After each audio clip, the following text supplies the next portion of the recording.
Diabetic patients में पाँव पे और टांगों पे काले, ब्राउन, ओवल और राउंडेड किस्म के स्पॉट्स बहुत ज़्यादा लोगों में बनना शुरू हो जाते हैं, ख़ास तौर पे उन डायबिटिक्स में जिनकी डायबिटीज़ को 5-6 साल से ज़्यादा का अर्सा हो गया।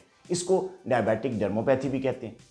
अच्छा, ये जो डायबिटिक डर्मोपैथी होती है ये बहुत ज़्यादा जो है ये परेशान कुन होती है डायबिटिक पेशेंट्स के लिए, ख़ास तौर पे ख़वातीन के लिए, क्योंकि उनकी टांगों पे जो निशान बनते हैं उससे उनको बड़ा उलझन होती है, देखने में बुरे लगते हैं और बाज़ औक़ात उसमें इचिंग और ख़ारिश और जलन इतनी ज़्यादा होती है कि लोग समझते हैं कि शायद अंदर कोई और डिज़ीज़ प्रोसेस शुरू हो गया है। तो आज हम बताएंगे आपको कि ऐसे कौन से 3 से 4 तरीके हैं जिसकी वजह से ये जो डायबिटिक डर्मोपैथी होती है, टांगों पे काले ग्रे किस्म के ओवल राउंडेड जो निशान पड़ जाते हैं डायबिटिक पेशेंट में, उनका हल क्या है और उनकी ट्रीटमेंट क्या है।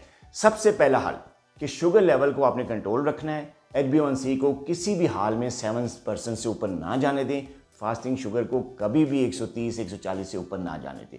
टाइट शुगर कंट्रोल रखने से क्या होता है कि आपकी ब्लड सर्कुलेशन इंप्रूव रहती है, ऑक्सीजन की डिलीवरी टिश्यूज़ में बेहतर रहती है, जिसकी वजह से जो डर्मोपैथी है, जो निशान है वो नहीं बनते, अगर बनते हैं तो फेड होना शुरू हो जाए। तो सबसे पहली जो आपने करना है शुगर कंट्रोल करना है। दूसरी जो आपने चीज़ करनी है वो क्या करना है कि अपना जो ब्लड प्रेशर है वो भी नॉर्मल रखना है, 130/80 से ऊपर ना जाने दें।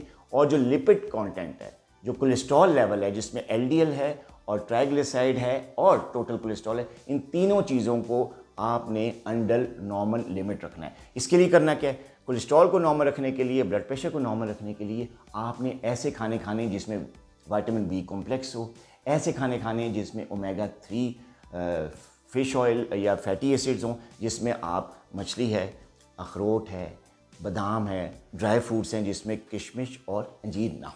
बाकी ड्राई फ्रूट्स आप ले सकते हैं, इनमें बहुत बेहतर क्वांटिटी का आपको अल्फ़ा जो ओमेगा 3 जो है फैटी एसिड मिल जाता है।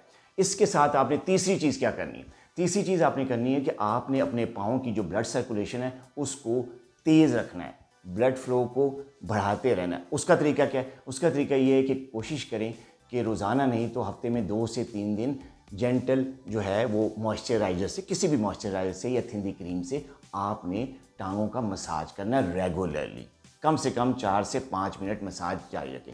दूसरी चीज़ आपने क्या करनी है ब्लड सर्कुलेशन के लिए कि अपने आप को ज़्यादा देर खड़े रहने से या ज़्यादा देर बैठने से जो है वो बचाएं, ताकि जो वीनस ब्लड है वो ज़्यादा देर तक टांगों में ना ठहरे, क्योंकि जब ज़्यादा देर तक ठहरेगा तो वापसी उसकी मुश्किल हो जाएगी, जिससे ब्लड फ्लो मुतासर हो सकता है और स्किन के जो निशान है वो जाने में देर लेंगे। अच्छा, ये एक दूसरी तरीका है जो आपने ब्लड फ्लो के लिए करना है। तीसरी चीज़ भी जो आपने ब्लड फ्लो के लिए कर सकते हैं वो ये है कि आपने एक्सरसाइज, वॉक और पाँव की खास तौर पे वर्जिश को अपनी रोज़ की रूटीन बना लें। कम से कम 10 मिनट की अब अगर पाँव की एक्सरसाइज कर लेंगे किसी भी किस्म की, या जेंटल वॉक कर लेंगे, उससे भी ब्लड सर्कुलेशन इंप्रूव रहेगी।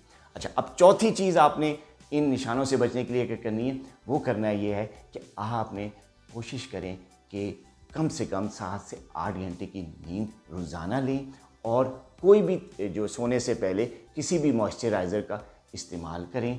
मॉइस्चराइज़र किसी भी कंपनी का लेके आप रात को उसको स्किन पे मलकर और सुबह उसको वॉश कर लें। इससे आपकी स्किन की हेल्थ भी बेहतर रहेगी, सर्कुलेशन बेहतर रहेगी और जो निशान बन जाते हैं डायबिटिक पेशेंट में वो आहिस्ता आहिस्ता फेड होने शुरू हो जाएंगे। अपना बहुत ख्याल रखिएगा।